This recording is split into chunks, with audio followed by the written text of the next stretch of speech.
The intersection of endurance sport, health, fitness, and life. Challenging conventional ideas and empowering people with the science of self-propelled motion. This is the Endurance Experience Podcast, hosted by Tony Rich. Today I'm speaking with my friend and Olympic swim coach, Chris Morgan. He's back on the podcast. You might remember him from my episode 33, where we had an overview of the then forthcoming Tokyo Olympics and the swim program that was set to go to the Tokyo Olympics. And this time we have a post-Paris wrap-up of all of the swimming performances.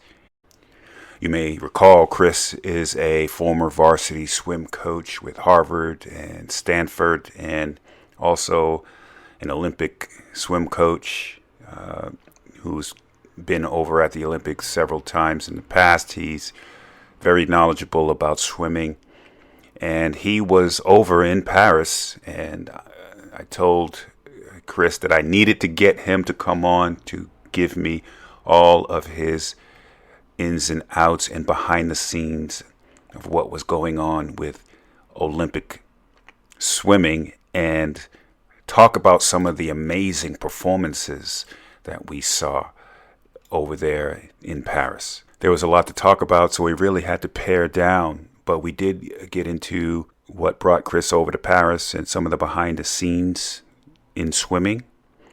We talked about Caleb Dressel and what were some of the things that could have contributed to his difference in performance from Tokyo to Paris.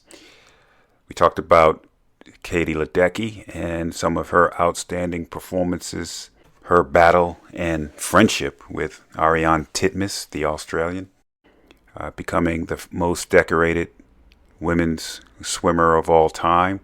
We talked about Léon Marchand, who was really the standout of all of the swimming performances.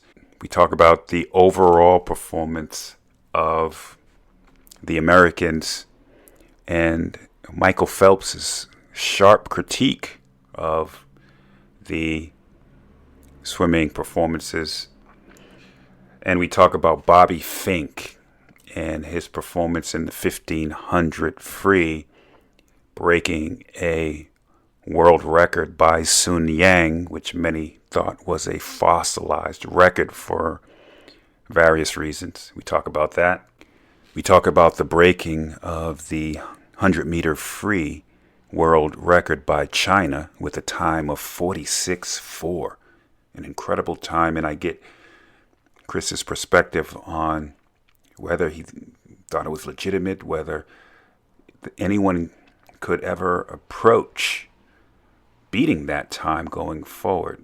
We talk about the open water swim performances in the open water 10K as well as triathlon, and some of the controversy behind the pollution, or the what people thought was a polluted river, the Seine River, and whether or not it was actually polluted.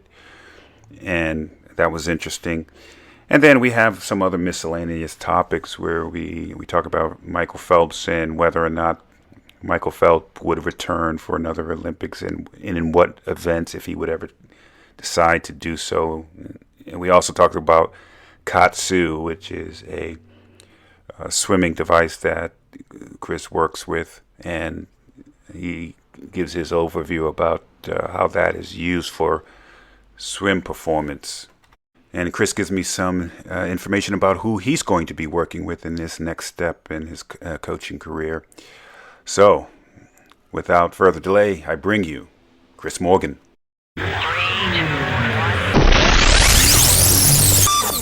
All right, I am on with Chris Morgan. Thanks for coming on to the Endurance Experience.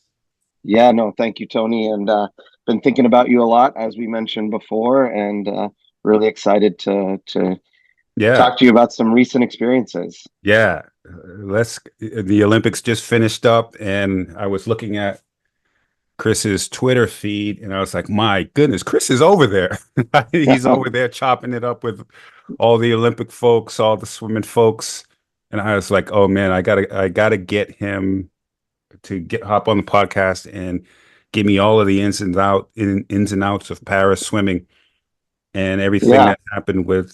So much I want to talk to you about. I want to talk to you about the great performances that we saw. Right.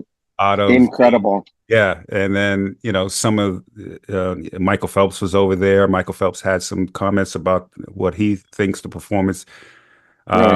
So many things. Léon Marchand, Katie Ladecky, incredible. Yep, incredible. All the stuff with open water swimming. So before we get started, just give our listeners a high level. And those of you who listen to the podcast for a while, you remember we did one podcast before Tokyo. I think it was episode 33. We did a swimming preview there, and now we're doing a post view for Paris. So tell the listeners high level how you are involved with swimming, your varsity swim coach experience, and your Olympic experience. And let us know how you got involved with this year's Olympics and how you made your way over to Paris. Yeah. So my background, this is now I feel so old saying this number, but it's been about 35 years I've been involved with swimming and more on the high performance side. My career started after the Olympic trials in 1992. I was a Division II swimmer at UC Davis, qualified for Olympic trials in 1992, and that's where I think I really got the Olympic bug, was just having friends make the Olympic team. And that Olympics was very special to me way back in 1992, because a very good friend of mine, and I think we've talked about this before, Pablo Morales, made the Olympic team.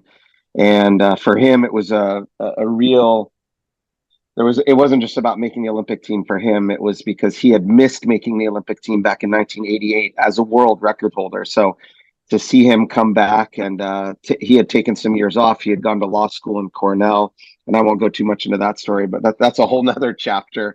I got that itch and that bug, so I started coaching at Stanford under a gentleman named Richard Quick, who unfortunately lost to brain cancer about 10 years ago. But he was one of my mentors. I then moved over to Switzerland, spent 15 years over there, became the national team coach, the Olympic coach. I was not only in 2004 had a kid make the Olympic team, but 2008 was really, for me, it was really everything came together, and had some athletes do really well, including a 6th place finish in the 200 freestyle. A young man named Dominique Maitri, a young woman finished 6th in the 10K, a gal named Swan Oberson. So really, as a coach, not winning medals wasn't what it was about. It was more about just experiencing people in the finals and at that level, especially in the 10K. That was the first Olympic 10K. So to have an athlete finish 6th was quite rewarding. So fast forward, I moved back to the US in 2012. That's where kind of we met each other about 10 years ago, Tony, and I was coaching at Harvard, but also doing some master's coaching. And I think we either met at a YMCA on the pool deck or over at BU or both. Right. And, fast forward, after coaching at Harvard for a couple of years, got back into club coaching. And then in the previous podcast, we talked about the KAATSU training that I'm involved with. So fast forward to now is, how did I end up over in Paris? Well, it was sort of a three tier or three hats that I was wearing, no pun intended, because I'm always wearing a baseball cap. But one was because I'm fluent in French after living 15 years in Switzerland, even though I took Spanish in high school, right? If you're immersed in the language, it's much easier. So got involved as a French speaking commentator for French TV. Mm-hmm. And what was through another coach friend of mine who is French, who they were asking him, it's too bad we didn't know any Americans that spoke French. And he said, I know a guy. So that was one, very exciting role, was to be able to be there. You could have took me over. I took a year of French at Boston College. Okay. And yet I'm not nearly as even close to fluent, but I could have winged it. Yeah, I know. Well, people, the funny thing is, the French, they can't figure out my accent. They're like, you're not Canadian. Are you? And then when I tell them, well, I was in Switzerland, I'm like, oh, you're Swiss German. I'm like, no, actually, I'm from California. And then they're like, no way. And they always try to argue with me about that I'm not from Right. California. I'm like, well, Yeah. I am. So that was one thing, and we'll dive into that. And then there were two other roles. With my, I'm the high performance director for a company, KAATSU Global, which is the original blood flow restriction training. And we had a relationship with the World Olympians Association. So a lot of people on my Instagram and Twitter saw that I was at the Oly House. Oly is OLY, so it's the abbreviation for all former Olympians can have that that nomenclature, that OLY next to their signature, to designate that they were an Olympian. And really, their motto is Olympian forever. So once you're an Olympian forever. And being an Olympian as well as a coach is very humbling. So I was at the Oly House presenting our technology, and in addition to that, also helping out just with some of the other technologies that were, including the Oly House, as we called it, the electronic version or the online version of the Oly House, just exposing Olympians who are retired and out there looking for things to help them with their recovery and their continued athletic endeavors. So those are kind of the three hats I was wearing. And watching swimming there was even though I had been at the 2008 Olympics, this Olympics was quite special, and we can talk more about that. Yeah, and we talked about KAATSU a lot on the last episode. Yeah, we can dive into some more about how KAATSU works for right. performance and recovery. Let's start though, and so many things you said there. It's like, I learned a lot from you. To this day, I talked about it, I think, in the intro or the outro of the last podcast. To this day, I have screenshots of all of many of Chris's Masters workouts from Masters that I eventually took and used as my own. I'll have to kick you some royalties because no worries. No, it's humbling. I have pictures of the whiteboard at Masters, all of Chris's workouts. I was like, oh, Chris, this is Olympic coach. I'm taking all of these workouts. And so I now have those in my fashioned them into my swim library that I still use. I appreciate it. Very humbling. Well, and just to touch a quick, so one thing that people know who have worked with me or worked under me is I use a lot of patterns. And that was something I learned from another mentor of mine. Another unfortunate story, because we lost him a couple of years ago, Gennady Turetsky, who was a Soviet coach who left the Soviet Union in 1992, was coaching out of Australia. And he had taught me that the way the human brain works is it works really well with patterns. Mm-hmm, yep. So, and I always ask him, what does that mean? And his sort of layman's explanation to me, which then I learned a lot more later, was when you work with patterns, the brain sort of subconsciously plans ahead, so that if you have certain workload in whether it's a resistance workout or a threshold workout or an aerobic workout or even a recovery workout, it will subconsciously plan ahead to sort of, easily prepare the mind, body, and spirit for the work that's coming. So I just sort of used that, adapted it, and then it became not only just part of my coaching DNA, but a little bit superstitious too. If I don't do patterns, I sort of lose my thought and my direction. So interesting the way the strategy works for sure. All right, let's dive into some of the performance that we saw over there in Paris. Where do we want to begin? Well, my first question is with Caleb Dressel, right? So Caleb Dressel. Yeah, that's he is still Caleb Dressel, right? Like, he is one of the greatest and fastest sprinters of all time. I think, we take it for granted. We had this guy who, coming into Tokyo and even in 2000, right? Before we were even exposed to what would become with the pandemic, we knew he would come into Tokyo in that summer of 2000 and, push the maybe not the same number of medals that Michael Phelps won, but he was our golden boy, right? The Right. world championships in the previous year. So then once we were all affected by the pandemic, we had to wait a year, and he still performed at the level he did. I would make a mistake, but I know he certainly won several gold medals, and it was, 50, 100 free, 100 fly, and relays at that Tokyo Olympics. Five, And five, then, five golds in Tokyo, yeah. two golds in Rio. So that being said, we put all these expectations, and then when he took his break, and rightly so, we can talk more about mental health awareness and the things that he was affected by. And I know Caleb well, and I know that the pressure he, not only from the outside but internally, he's somebody, and I'll tell you this one thing, and hopefully if Caleb listens to this, he'll appreciate it. He doesn't train like a sprinter. He whether it was his previous coach Greg Troy or his current coach Anthony Nesti, he works. And he's a kid who you can see back in when he was an NCAA swimmer. I believe he even had the American record in the 200 IM. So he's a very versatile swimmer.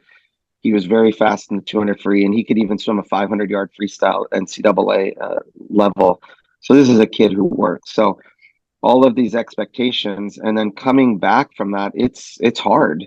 Yeah. And I think for him at the trials, making the team was already a blessing. And then, again, that pressure starts to mount, and what will Caleb do at the Olympics? So, on the first day, we saw him win the gold on the relay, the first day of the meet in Paris. And I was there. It was, I felt a little bit Swiss, a little bit American, a little bit French. So I really didn't, I'm always very patriotic, and to hear the national anthem is, always something that but to that particular relay was very satisfying.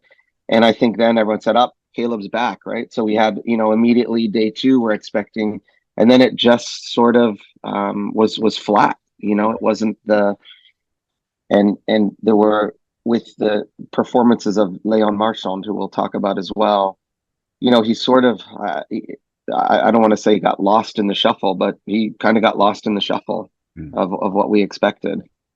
Yeah. I mean, so he didn't have an individual medal, but he had 2 relay medals. Right. And you know what? Maybe we'll hope in the long run. I'm sure that with the athlete is, he's a new father. He's got he's got a lot on his plate. He's got his sponsors. So I would be quite surprised. We can listen to this again in 3.5 years. That if he wasn't in LA 28, I think that would be a great thing for him to make a statement. And taking that break, if he doesn't take another break and continues, I mean, breaks are really hard to come back from. And whether it was 6 months, 8 months, I always tell athletes it takes triple the time to come back. So I think Caleb probably this coming year will be, back to where he was. And certainly in the event that he's one of the best at the 100 freestyle, there's a new level that event is going to go to, and we can talk about that as well, because I certainly have my opinion on that as well. I read 9 months, and 9 months. As soon as I saw that, and then he obviously had a kid, that obviously takes time away, and so 9 months. 9 months is a long time for just about any athlete. Oh yeah, and you know that, especially with your expertise in endurance, it is brutal. It is. The mountain is, we always talk about climbing the mountain. Well, that mountain becomes a mountain covered in ice and snow. Right. But sometimes with the athletes, I think back to Missy Franklin, they come out of the gate, right? And everyone's like, oh my goodness, this athlete is destroying everyone. That's a teenager destroying everyone. 5 gold medals. Right. And then and I remember when Missy Franklin came back after London, it was like a similar thing where it was like, what happened? Right. So do you think that's particularly swimmers there's a burnout factor that happens? Oh, definitely. And I think it's, and again, as you know, it's going to be individual, that burnout, right? Whether, you know, I'm 53. I went for a swim this morning and absolutely enjoyed it, right? Like I certainly Right. can't swim as much as I used to and as fast as I used to, but I don't think I ever experienced burnout like some people do, but I didn't have those same pressures. So I think it is very individual, but yes, yes, yes. And I actually uh had the opportunity to do another podcast during the games. I was on somebody you and I both know really well, Rich Roll. Rich I was Roll, on a yeah, pod. I I saw was the, yeah. I was on a podcast with him and had the pleasure of sitting down with Katie Hoff and Elizabeth Beisel. Elizabeth I know already very well because she's from the New England area, but Katie I had never met, and to even hear her talk about her experiences of, you know, challenges with coming back. She was at that Olympic Games and actually enjoyed it like a kid in the candy shop, right? So it was really neat to see somebody of her level, somebody who's still, I believe she still holds the American record in the 400 IM. And I'll probably get in a little trouble that I'd say this, but you know, when we were off camera, they both gals who are world class 400 IMers, they're both like, "Hey, man, we could still final in that event." And to hear them, so you know, their challenges, I don't want to call it burnout, but they're you know, to still hear them say we could still do it, it's pretty neat. So I think Yeah. everyone affected differently, but yeah, you know, you it is, it can be, you know, it can end people and it can even make them uh when I meet swimmers who say, "Oh, I hate swimming, I'll never swim again," it breaks my heart because I don't think uh, I don't want to have swimmers ever say that Yeah. because that really means they went through some tough times. Yeah, I mean that you hear about the staring at the black line, right? Yeah, when you're going Yeah, back and forth in a concrete box, staring at the black line, 40, 50,000 yards a week to try to get tenths of a second faster, right. thousandths of a second fast. Life as a racer is it's not always glamorous, and you can burn No, out just being yeah. going back and forth in a concrete box. Um, Well, and I think you know, even in your sport and your expertise, when you look at triathlon and you think of the hours to put in, and it's, you know, whether that triathlete comes from a swimming background or whether they come from a running background, you know, I think, and you know this best, Tony. It's like, man, when you're a triathlete, you got to spend time on the bike, you got to spend time on the in the shoes, and you got to spend time in the pool. But it's where do you divide it? And I think it's what is your expertise, you know, what is your weakness, and do you work your weakness or do you work your strength, right? And I yeah, know that, giving Tony a shout out, I know that that's what you're certainly the yeah, expert in, 100%. is guiding your athletes towards that. And I encourage anyone who's listening, you know, and if you're looking for someone to work with, talk to Tony because he'll Yeah. guide you in that right way. Thanks for the plug. Thanks for the plug. But yeah, it's and even I've seen it just as you get older as an amateur, you know, the counts, the race counts, they build up and it's hard to have that same burn. And so I sort of looked at the Caleb Dressel situation as sort of I was like, man, I wonder if he's just burned out from I mean, he really destroyed the field for many years, and people were Yeah, looking at him like, "Oh my goodness, this guy's going right. to destroy the next 2 to 3 Olympics." And to Yeah, see him yeah. come out like that. So, what were some? Well, I mean, we can go on about him. He's a great. I'm sure we'll see him come back. But what was your I think I think we should talk about Léon Marchand, right? If it's yes, okay to talk about him. You know, it's an interesting story because I'm very feel very fortunate and very blessed to know the story. And you know, this is a kid who has been coming, people knew, and I think for the last certainly year and a half, when everyone knew that Léon Marchand is who he is, it's, you know, well, the Olympics are going to be in his home country, and is he going to choke? Right? Well, there was no choke. On the contrary, and when you have a coach like he does, being Bob Bowman, having been through it already, you know, and having Michael, and if you've seen any of the things, and I'm sure we can all see it on Instagram and on Twitter and on different things on NBC when we see him reacting, he is probably the biggest fan of Léon Marchand because he yeah, knows the kind of work that he's doing. he knows the kind of things he's going through every day with the coach, because it's the same coach that Michael had. But to see, to be there, and even just telling you about it right now, I get a little bit the chills, because to see what he did, I think the 400 IM on the first day, I think people knew he would win. I think what everyone wanted was, they wanted to see him break the world record. They wanted to see him win. I think it was three things. They wanted to see him win so he could get that first gold, and that would sort of set the tone for the meet, not only for the entire swimming community, but for the French, right? And I will tell you this, Tony, being over there, this kid is now a legend. Like, I actually went into a few kiosks, these little street side kiosks. And the second day, there's a French newspaper called L'Equipe. It's kind of like our Sports Illustrated or our, but it's the team, right? L'Equipe. And he was on the cover wearing his gold medal. And I got as many, I bought as many as I could, just because I wanted to, have him sign a couple, which I did. Nice. Very fortunate to get more for my keepsake, right? I'm a fan of swimming, so I'm sort of a hoarder of swimming memorabilia. But people who didn't know swimming now know swimming, and the fans that showed up to the pool to cheer for him, who really didn't know swimming, right? It was neat to see these people who just knew he's swimming. Now, a little backstory that I'm sure you know as well is, he comes from a swimming family. His father, Xavier Marchand, was a world-class swimmer, won a medal at the World Championships way back. It must have been in I'm probably going to mess up the dates, but I believe it was in 1990. He was an Olympian himself, Xavier Marchand, in the 200 IM. Was a world championship medal winner in the 200 IM. And his mother was also an Olympian in swimming.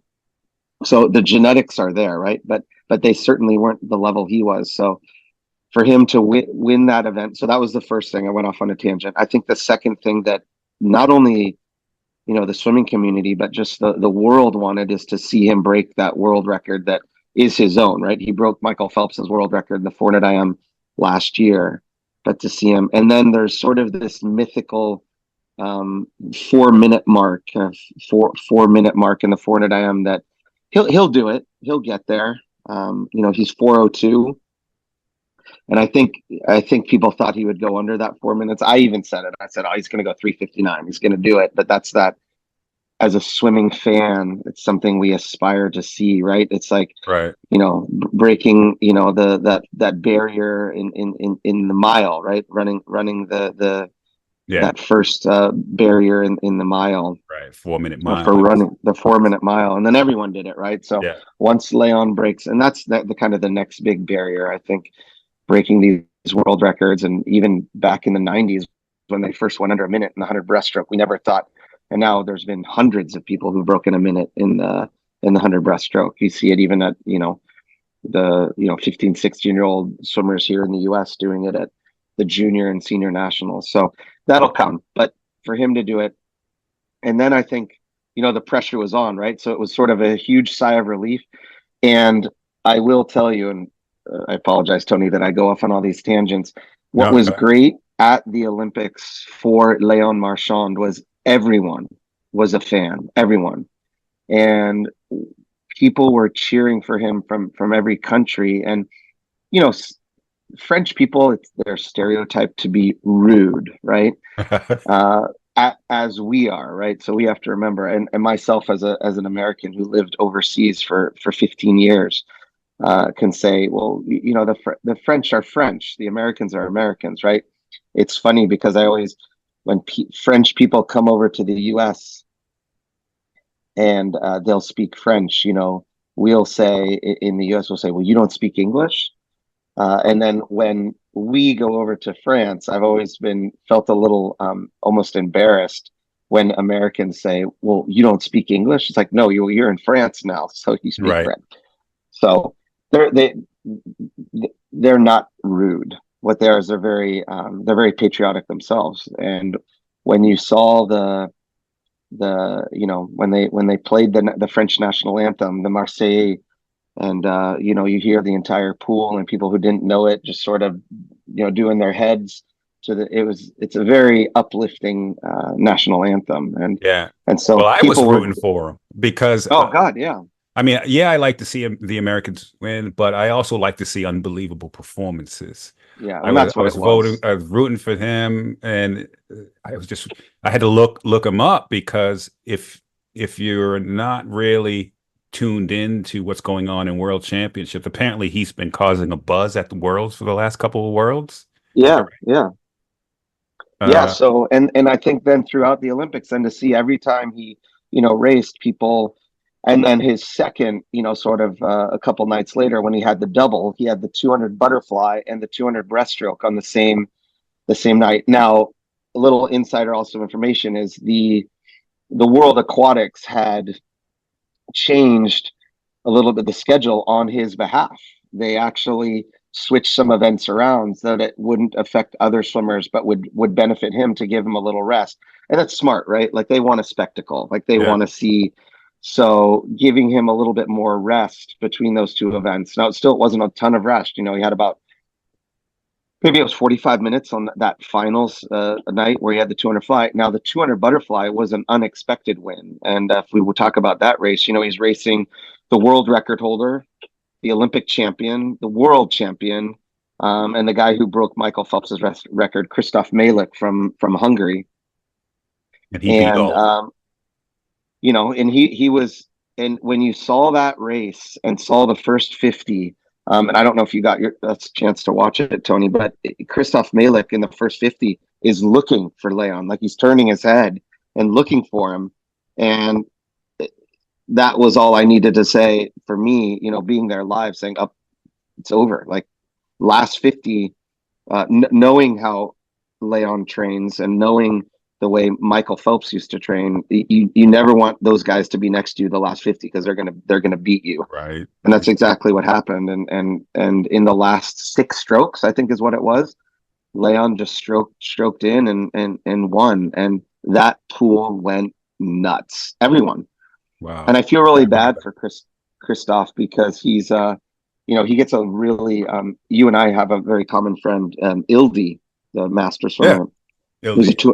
who's a 200 butterfly herself, and she said the Hungarian media has been really tough because Christoph himself, after last World Championships, he took some time off, and took some time off, and then got back in, and it's not like he sucked, right? He won the silver medal at the Olympic Games in a very respectful time. Wasn't the world record, but but Leon winning that when he won there, you knew it was. I would have said then 4 gold medals, no problem, and that was his second gold medal. And then the 200 breaststroke was just he basically led it from start to finish. And I wouldn't say that he's considered a pure 200 breaststroker. He's an IMer who can swim the 200 breaststroke. If you look at yards, though, I think he swims 146 200 yard breaststroke. So obviously he's got potential to have a good 200 breast, but he almost broke the world record. He was so close to breaking the world record in the 200 breaststroke. And then, that was yeah. And then the announcer was like, almost broke the world record. And yeah. I always love listening to Rowdy Gaines. Oh yeah, no. And Rowdy goes nuts, right? And I think everyone was a fan or is a fan, but everyone in that pool was cheering for Leon. Everyone. And yeah, it seems crazy to say, but I think even, when you have his coach being American, it was very worldly. Yeah. There was really a united feel, and the French. I will say, and there, we can talk about some of there was some things about the transport from the village to the pool that was maybe not top par the first couple days, and there were some athletes who complained about the food. Yeah, I saw those reports. I think some of that, I had been at 2004 and 2008. You have to do with what you can. You're going into an environment where, the eating and the nutrition. If you're a top athlete, you're going to be prepared. You're going to have your own stuff anyway. You got to have your own stuff anyway, and just be prepared. And most top athletes were. So I think a lot of that was media generated, and hope I don't get myself into trouble for saying that, but Yeah. It was fine. The transportation was fine. People figured it out. And in fact, some of the top American swimmers, I will tell you, because I witnessed it, there was a few hotels right across the street from the pool. And when I say right across the street, I mean right across the sidewalk. Like it was literally in front of the pool. And they were just, they had moved out of the village and moved into hotel rooms. And I'm sure USA Swimming had the budget. And I think other countries did as well. I saw some South Africans and some other top swimmers who just decided to make it a little bit more convenient for themselves to be right across. But everyone, and then, Léon Marchand went on to win the 4th gold medal in 200 IM. I think that was I wouldn't say one of his easiest races because there was a challenge, but he was just dominant, dominated. And if the French had some of those other relays, I mean, he swam breaststroke on the bronze. That was also a really neat moment because not only did he swim breaststroke on that bronze medal winning medley relay, but they put their 50 freestyler in the pole or in the anchor position, Florent Banadou, and he really hasn't swam an international 100-meter freestyle in a long time. So if you watch the race, it wasn't. I mean, he still split 47.4, I think, which is world class. But I think it was a struggle. But I think he said, "Man, I gotta help Léon win a not only a bronze medal for him, but for his country and for his own self as well." So it was epic. Léon Marchand was swimmer of the meet, hands down. So 4 golds, 4 individual golds, 1 bronze medley. Right. He's 22 years old. Watch out.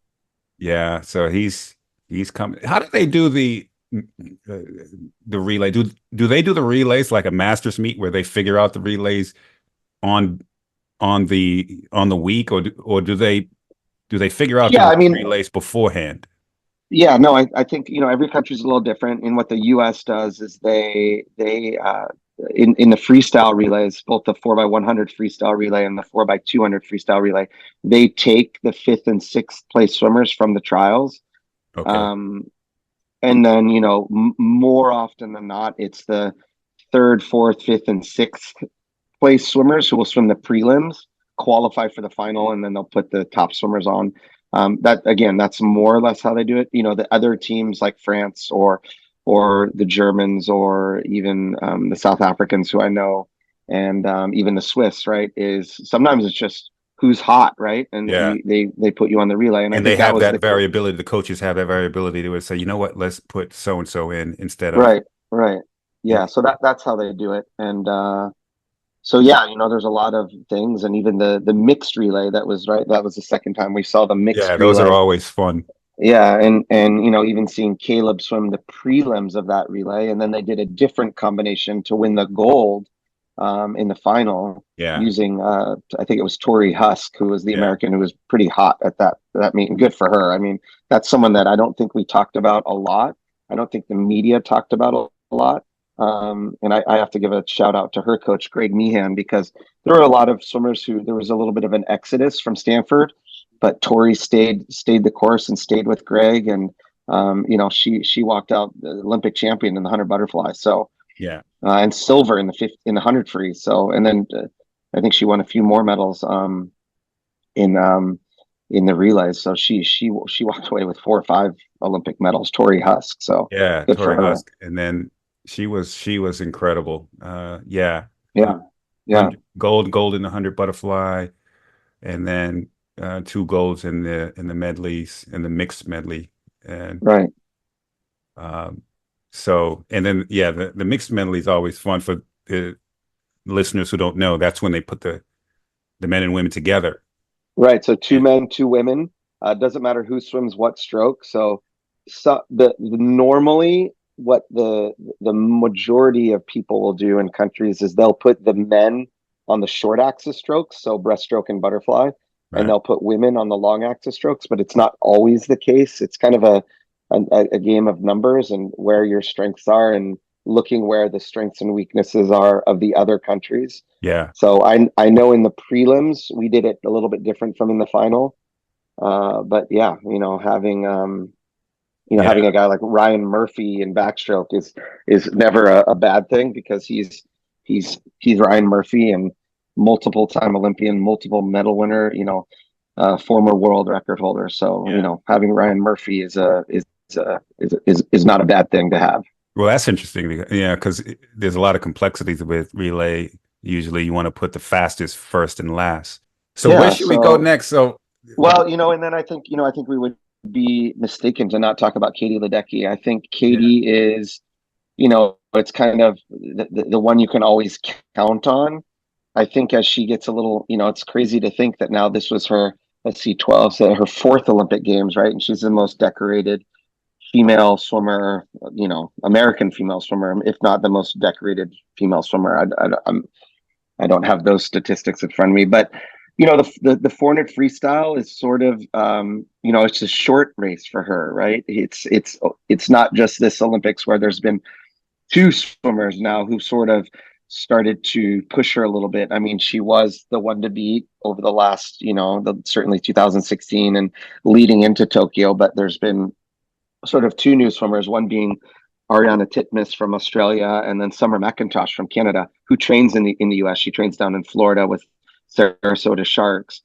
yeah, They're both young and eager, but I think the watching in person, what I like to do, and filling your listeners in, is I kind of like to watch not just the race, right? Watch the warm ups, watch the warm downs, watch the body language on the pool deck, and there really seems to be a very amicable competition between those young ladies, and they're very different.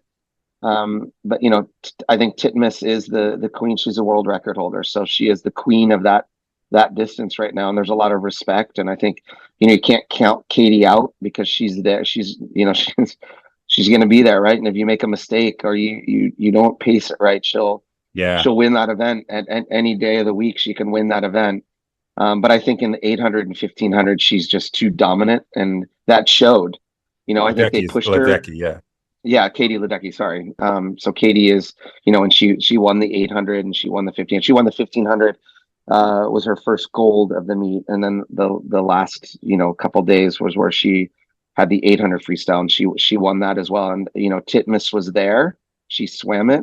Yeah. But I think Katie showed I think she still controls that race both physically, physiologically, and I think psychologically. I think they're like, I can't beat Katie yet. So yeah, Ariarne Titmus was really. I mean, they seemed like they were really almost like best friends talking. Yeah, very very amicable, a ton of respect, and I think that's what shows and really showed at this Olympics more than anything. There was such a good camaraderie between all of the athletes from all of the different countries. We had the famous finger wag from Lily King at the last Olympics towards one of the Russian breaststrokers. Not to go into that, I think so Katie, and then I think two swims that and apologies that I keep going on and on, but I think two real distinct swims that were very important. One was Bobby Finke in the 1500 on the last day. I'm going to read something that you'll be happy with. So a colleague of mine, John Doolittle is his name. His son swam with Bobby Finke down at St. Petersburg Aquatics. Okay. With a coach named Fred Lewis. So he is the coach of Bobby Finke. Now Bobby, of course, swims at Florida with Anthony Nesti and next to Katie Ledecky. But my colleague John Doolittle sent Fred a little congratulations email. Mm-hmm. And won't go into the details of it just to protect some of the nice private things he wrote. But basically said, Coach Lewis, like, incredible job. You've done so much for so many people. And amazing. And this is exactly, I'm going to read it verbatim. This was the day after the 1500. So Coach Lewis said, "Yep, old school. Make them hurt and see who wants it most." So what I know about that swim is Bobby's known, as you know, to finish really hard the last 50. And there's even been some memes about, it's called getting finked at the end of a race. Well, Bobby decided to kind of get in some of their heads and go out fast the first 100. You kind of see who was there. And from what I know, and if you listen to anything online, Bobby turned at the 100 and was in the lead, and he said, "All right, well, let's see what can happen." And then when they were showing it up on the board, and I was there in the pool, and they had the line on the board, right? And you could see that the whole crowd started to, everyone got behind Bobby from every country to break this world record, because the world record, there is some controversy about the world record, that it was set by the Chinese distance swimmer, and that, you know, Right. who has served, I believe, an 8-year suspension for a doping violation. So, Sun you Yang. know, yeah, Sun Yang, you know, without pointing any fingers, you know, I try to believe in our doping system, that when people are caught, they're caught. Yeah. Um, I won't go into what my feelings are, but yeah, I wanted to see that record go down, and be, because I know how Bobby trains, and I know the kind of person he is, and so when the line started to catch up to Bobby at the end, I was like, oh man, I don't want all this, the last 14 minutes of cheering and, you know, going nuts, for everyone to just kind of, so when he broke the world record, and, you know, again, as Leon had the entire pool and the entire swimming community behind him, I believe it was the same case. Everyone wanted Bobby Fink to break that world Yeah. record and to win it, and he did. So that was a real, and it was the only individual gold for Team USA, right? And we'll talk about that and what Michael Phelps said as well. But I think that was one incredible individual highlight. And then I think the men's 100 freestyle, you know, this Chinese individual going 46.4. It's it's unfathomable for me. And what I mean by that is I've been in watching world class swimming for a long time, and where I'm still challenged with thinking and watching, and I'm not making any accusations, but to watch an individual swim make a bunch of world class swimmers look like age groupers, that's where it's a real challenge. You know, you had some of the best sprinters in the world in that 100 freestyle, some of the fastest guys ever, right? And they looked like chumps Yeah. Well, next to this guy. and So what's your thought? Because there's been a lot of, well, yeah, well, you know, I think controversy it's about the I doping well, and potential doping and things. here's what I challenge this Chinese swimmer. Here's my challenge to him, and if anyone gets this recording or Tony's podcast, I'm sure he's listening to us, right, Tony?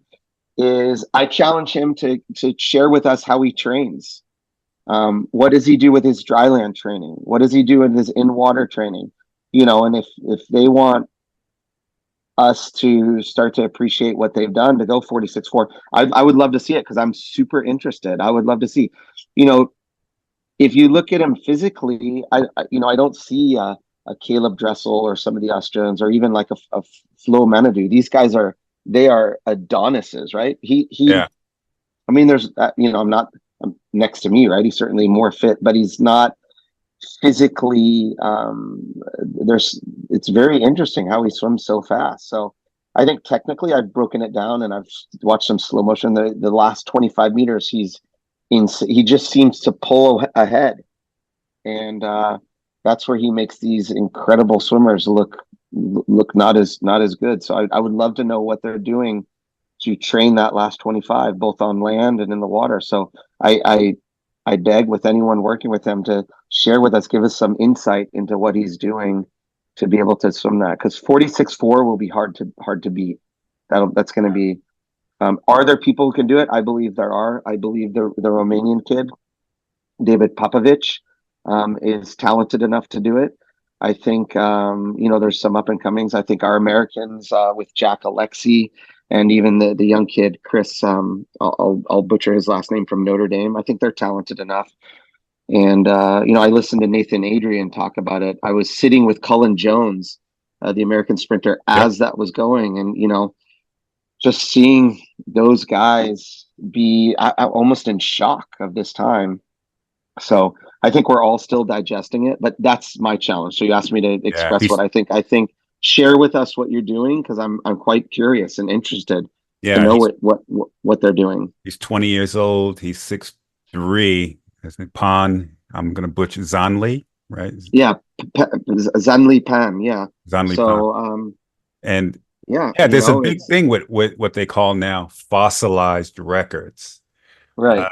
With with Sun Yang, people thought that was a fossilized record, which a Right. record that was achieved through performance enhancement, and as a result, Right. it becomes fossilized. Nobody could ever Right. come close to it. Right. Well, and Bob, like just like Bobby Fink's coach, old school, right? Like and I'll tell you, I know how Bobby Fink is a 1% of a 1%er, right? How he trains. He's just genetically superior to take that kind of training daily and then recover from it. And and I know that Bobby Fink would easily put out that in any means possible the kind of training he does, and people would look at it and go, that's nuts, that's crazy. Yeah. But crazy in a good way. So, but it was there, it happened, and it was just, Tony, it was just an insane swim meet to be a part of and to watch, and I'm Yeah. so humbled that I got to see it. And the French, as far as organizing the swim meet, putting on a show. I mean, every day the final started with the lights, and they would have like Monet style pictures on the pool, Yeah. in the water. It was epic, just Well, epic. well, I want to ask you some questions about the open water and all the issues, Yeah, yeah, Seine River and everything. But right. what do you make of Michael Phelps's critique? I read that he had some critique that well, what was his Well, I critique? think I think you're exactly right. I think and I think that USA Swimming should listen to him. I think he stayed politically correct, but still got his point across. For me, one of the things that I've always said over the last couple of years is the rest of the world is catching up, right? I think a lot of the things that we've done as a country for so long, the other people are catching up. They're doing the same thing, right? So hopefully we're able to make that transition leading into 2028. For me, as a whole, I was pretty disappointed to see the U.S. swimming results. Obviously, there were a few standout swims, and those you have to recognize. Bobby Fink last night swimming that was unbelievable. I have chills right now talking about it. That was one of the greatest swims in the Olympics, in my opinion. Being able to break that world record in the manner that he did it, just taking it out, challenging the other guys just to make a move. He was prepared. Hopefully, the other athletes are more prepared going to 28. And I'm sure there's a few people in USA Swimming who are like, "Oh, Michael, why'd you have to say that?" But I think he's critical, and I think it's a call to arms for USA Swimming in 4 years in Los Angeles, in our home country. We got, Tony, one gold medal individually for men, and the last time, or at least 2 Olympics ago. I mean, Michael retired after 2016, but he did that 8 times over in 2008. So I think it's merited. I think it's legit. And I know it's going to be crazy to say this. I would not be surprised if he even is still, like, today, whatever the date is today, considering a comeback, right? Because I know Yeah. he knows he could win the 200 IM. He could push, because he knows exactly how Léon Marchand ticks, and Michael Phelps is Michael Phelps. So if there's anyone who could do it and come back, now will he come That back? would be Probably amazing. not. Well, It would be amazing, and we would all love it, right? To see him come back and just train for one event, and even if he won a bronze medal, for me it wouldn't be a failure; it would be a win. I'm sure yeah, for him it would be a failure to not win, or even but a I couple of think relays. Well, even a couple relays, yeah, yeah. But I think what he's saying is we are not the best country in swimming anymore. Certainly our women were fantastic, right? Our American women, with Katie and Reagan Smith and Catherine Burkhoff and Tori Husk, and even Lily King, who's still there. The list goes on, and I apologize for any names I didn't mention, but our American women were dominant. yeah, But our American men, we were subpar. I won't yeah. use a different word that I would use with you off the air, but we were subpar. Well, the And swimming and the interesting thing is, all of Michael Phelps' records. You'll correct me if I'm wrong. Keep me honest, but all of Michael Phelps' records are broken, right? yeah, yes. So he still holds some American records and maybe a short course world, but yeah, his long course world records are are gone. largely But broken, right? now interesting is the 200 IM, which everyone thought, oh, Léon is going to break this one. It just goes to show, with all of the mistakes he made and all of the silly things he did, Ryan Lochte, he is still the world record holder in the 200 IM, 154.00. Okay. It's an easy record to remember. It's not Michael Phelps. It is Ryan Lochte. So, kudos to him. Hats off to him. He's probably, I love the guy, and I'm, again, humbled to know him. And he's probably sitting there in his garage. I see him. He posts stuff all the time. He's working out with his son, and he's still doing swim clinics. And he's just Ryan Lochte. He is a barrel of laughs, and but in a good way, right? Then that guy too. He trained his ass off. Pardon my language. And 154.00. If Léon Marchand can't break it, it means it's a good record. So. Yeah. We'll have to look towards the next World Championships. I'm sure that record will fall sooner than later. But yeah, so Michael Phelps's records are gone, but still. Well, that just shows me that the entire body of swimming performance is rising, if that's true. Oh, for sure, and without the suits, right? Like the suits are gone. So we'll see where it goes. But I applaud Michael for making that comment, because he's the only one in the world who can do it. Just knowing some of the ins and outs of USA Swimming, it's a very tough group of people who are very strong-willed. But I think they needed to have someone say, "Hey, we need to wake up and be ready." And he made the statement. So, yay, Michael. Yeah. All right. What were some of the things you saw in open water swimming? Wow. Was the Seine River as polluted as people claimed it was?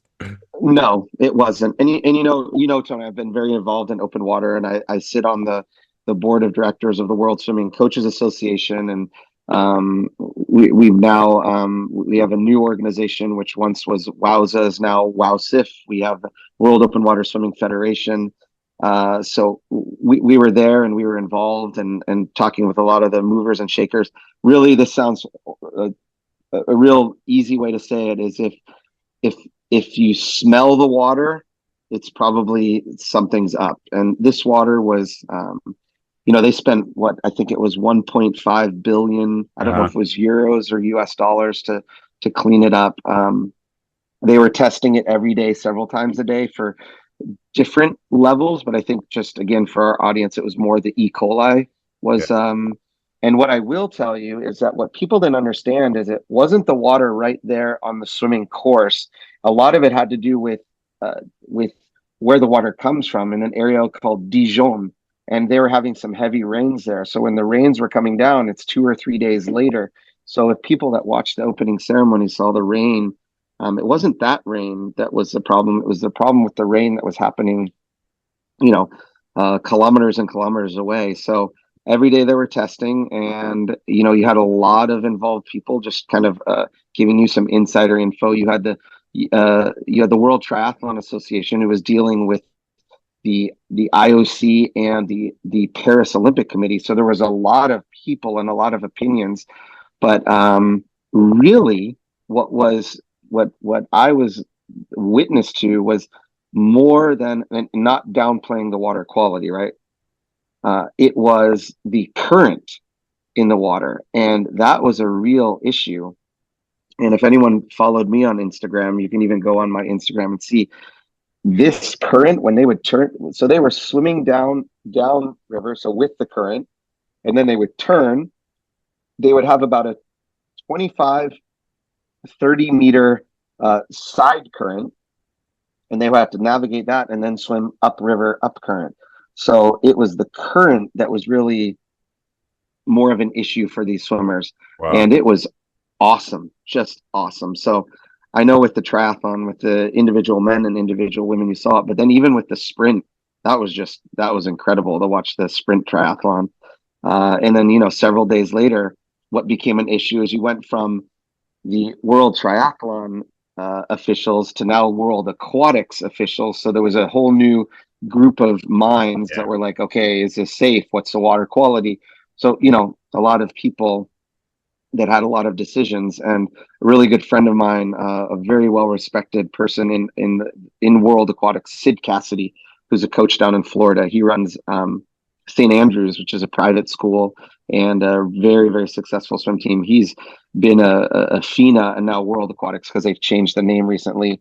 And, you know, a lot of pressure, like what we want to keep our athletes safe. And that was really the key, not only safe with the water quality, but safe with the current, because this was the first time ever. If you look at other Olympic 10Ks, the first one being in Beijing, when it was basically just in the rowing pond, right?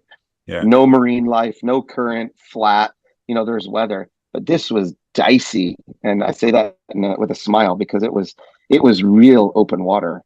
And you saw, I mean, both the men and women, the women, you know, Sharon from the Netherlands, you know, already an Olympic champion. So for her to win was no surprise, but she clearly was the most experienced swimmer on that course. And then the next day with the men, you know, again, you saw some of the most experienced open water swimmers. And the Hungarian kid, I apologize again that I don't know his name, but just watching it every day and even I can send you, Tony, some of the videos from the training runs just for you to see as a experienced triathlon coach, triathlete yourself, just to see, Right. man, wow, that would have been fun. It's like swimming in a big flume where you're swimming down the flume and then across the flume and then up the flume. And then, you know, there was the water quality. I think we've all seen that there are some people who've said that they've had some GI gastrointestinal issues after.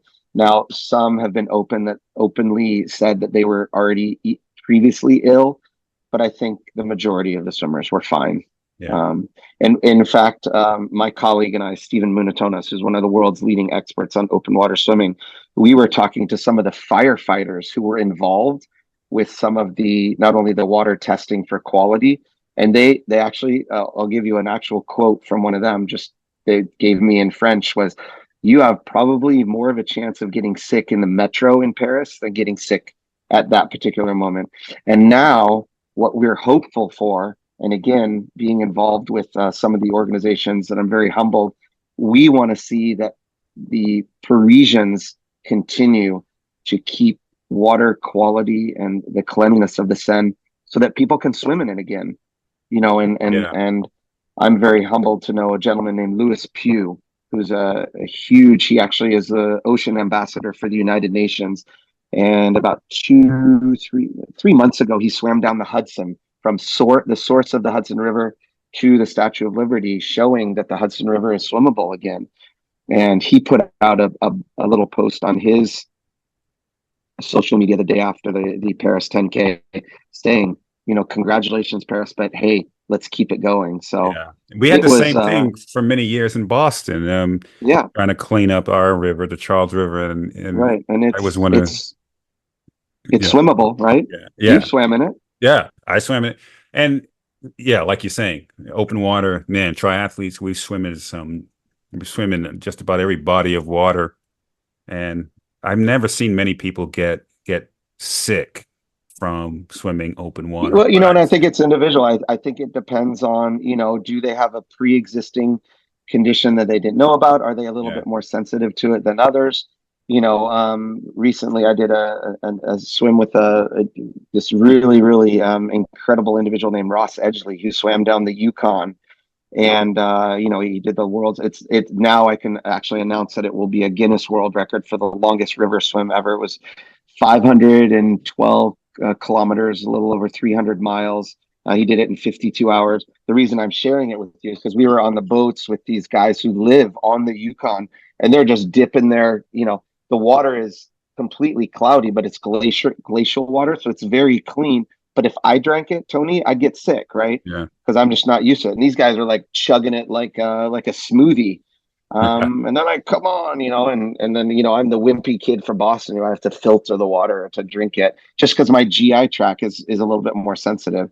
But, you know, so that's what it depends. But it was an epic open water. I think a lot of the hoopla that you heard about the water cleanliness, I mean, the $1.5 billion that they spent went well into, they wouldn't have been able to do the swim there, and fortunately did. It was, I encourage anyone who didn't see it to go on Peacock or whatever you can to find some of the footage, or go on my Instagram, Swim for Chris, and you can see some of the footage of just, it was epic, just epic. Krzysztof Razovsky, Yes. the Hungarian Oh swimmer. man, Yeah. what a stud! Super smart the way he did that race, because he had some very good swimmers, and the way he did it, he was in the lead in the beginning, and then he kind of led a few other swimmers, the Italian, and then for him and his teammate to get first and third, I think the Hungarians were first and third, just showed you the strength of Hungarian swimming also with that event. So yeah, it was awesome, just awesome. He contributed a time of 1:50:52. That is, that's fast. And again, with the current, it's kind of hard to say, what does that time mean? But I think, for a 10K with current, against current, just awesome, just so awesome, incredible. All right, let's finish up talking about KAATSU. Yeah. So, what do you want? What can I tell you? So, how are swimmers using it for performance or recovery, and is it gaining traction? Yeah, it is. So, and tell people what it is first. Yeah. So, KAATSU is, some people might mistake it for what's called BFR, or blood flow restriction. We like to think of ourselves more as blood flow optimization. So, we use pneumatic bands that you either place on your upper arm or your upper leg. We never do all four limbs at the same time. And really, it's a pretty simple, and what we say is sort of one of our catchphrases is it's simply profound, but profoundly simple. And what I mean by that is it's really just these pneumatic bands that inflate with air, and you modify the venous return of blood in your limb. So what you'll see is when you're wearing the band on your arm or on your leg, you'll actually start to see a lot of coloration. So people mistake it for like a blood pressure cuff. And in fact, it's the opposite. Rather than occluding the blood flow to the limb, we actually enhance the blood flow by engorging the tissue distal to the band. So what I mean by distal is when you have it on your arm, you wear it on your upper arm, right above the tricep and bicep, and all the way down to your fingertips, you're engorging all of those microcapillaries with blood. And on the leg, the same thing. Think of a diaper harness for rock climbing. That's about the location you wear it, and it pools blood in your entire leg all the way down to your toes, where we have a lot of microcapillaries. And what happens is the body responds by thinking that there's stress. So if you put any mechanical tension, like swimming or body squats, if you're on land, if you're putting any tension or stress, it creates like a hypoxic environment. So we think about lactate, right? So lactate, we now know in sports science, is a fuel. So it's kind of the ultimate lactate tolerance. So how are swimmers using it? So swimmers use it two ways. We could talk about rehabilitation, but won't bore your listeners with that. So on the performance side, you inflate the bands if you have them on your arms with air. You detach the air hoses, and you can go for a swim.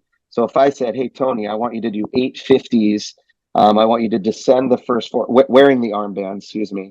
I want you to descend the first four, and then I want you to hold race pace for the second four. You would probably get to number 5 or 6 and go, Chris, that's how I feel at the end of my race. And I would say, exactly, right? You've created so much lactate in your tissue without doing a 2-hour workout. So it's kind of this really incredible way to get to muscle fatigue without getting to muscle fatigue, if that makes sense. So swimmers are using it, and not only sprinters, but distance swimmers. So there's a lot of swim coaches now. There's a coach at Texas A&M who's now at South Carolina. His name is Jason. Sergio Lopez, who's at Virginia Tech. These are two of the more prominent coaches who are using it in swimming. There are lots of coaches with individuals, but those are probably the biggest programs that are using it. And then I'm teaching a lot of people. But then on the recovery side, which is really what we're seeing a lot of swimmers use it, is just as a recovery tool. When we think about recovery, there's so many modalities. We can talk about cold, right? So whether it's an ice bath or even an ice pack. Why do we use cold? We use it to stimulate circulation. We think about percussion, right? Or massage. So these are, Right. everyone has the Theragun or whatever ever model you have, that's percussion or massage. Those again are more of a local to stimulate blood flow, right? Now with KAATSU, it's very similar to if you've seen the Normatec boots or the recovery pump. Yes. Those are more for lymphatic. What we're doing is just inflate, and so there's an inflation of the band, and then it deflates. It inflates and it deflates, and we call it the cycle mode, the KAATSU cycle. And what that does is it actually engorges your limb, and then when it releases, you almost feel this flush.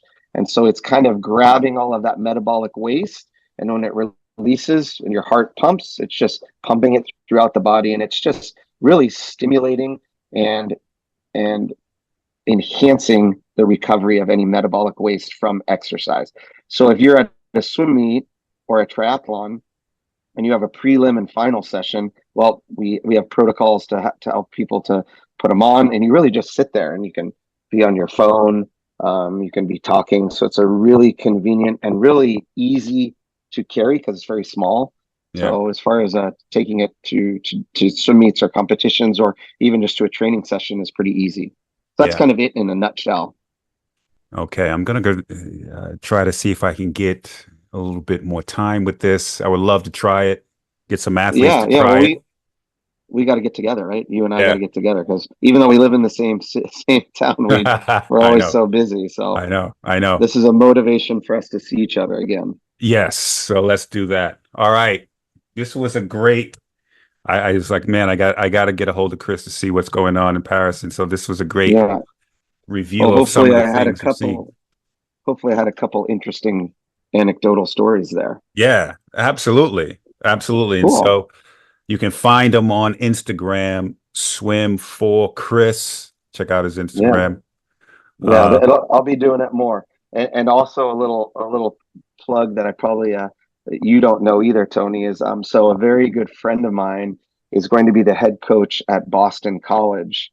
Dara Torres, 5-time Olympian, 12 Olympic medals. She's the new head coach. No way. And Dara Torres will be that? She's going to be there, and she has convinced me, that's how I'll say it, and even I'm going to be her volunteer assistant coach this coming season. So looking forward to working with the Boston College athletes, but it's a volunteer job. So I'm I'm wearing a lot of hats right now, but really excited to help her. And she's going to be amazing. People have the Dara Torres. You're talking about the Dara Torres.